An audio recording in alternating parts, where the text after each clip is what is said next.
Estão gostando? Ai, que legal, quero ver nos comentários, hein? Hoje eu trouxe para vocês uma receita que eu tenho certeza que vocês vão amar. Sabe o que é?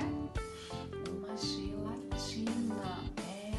Sabe, depois que vocês brincarem bastante, aí a gente vai degustar aquela gelatina bem gostosa. Vamos ver os ingredientes?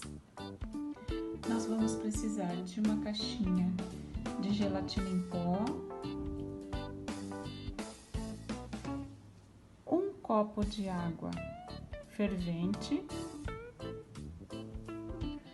um copo de água fria ou gelada, tigela para colocar a gelatina e uma colher.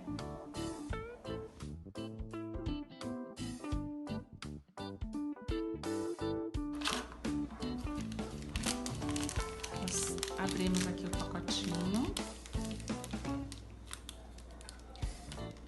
Aqui a água fervente, um copo, tá? Então nós vamos colocar dentro de um recipiente. Vamos colocar a água fervente, lembrando que precisa do auxílio de um adulto. Vamos mexer para diluir bem o pó da gelatina.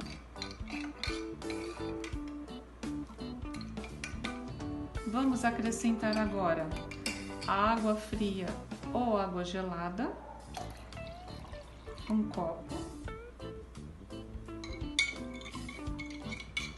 Mexer mais um pouquinho.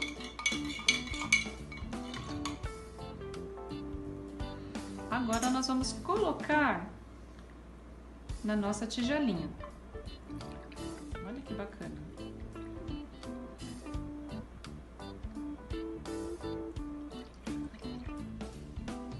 Vamos levar na geladeira aproximadamente 2 horas.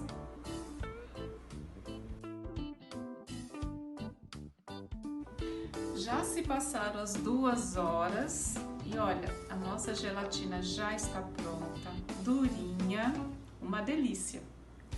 Agora, a professora Esther quer ver vocês fazerem a de vocês e postarem aqui no Facebook. Ah, eu quero saber qual o sabor que vocês mais gostam. Manda aqui pra gente, tá bom? Um beijo e até a próxima!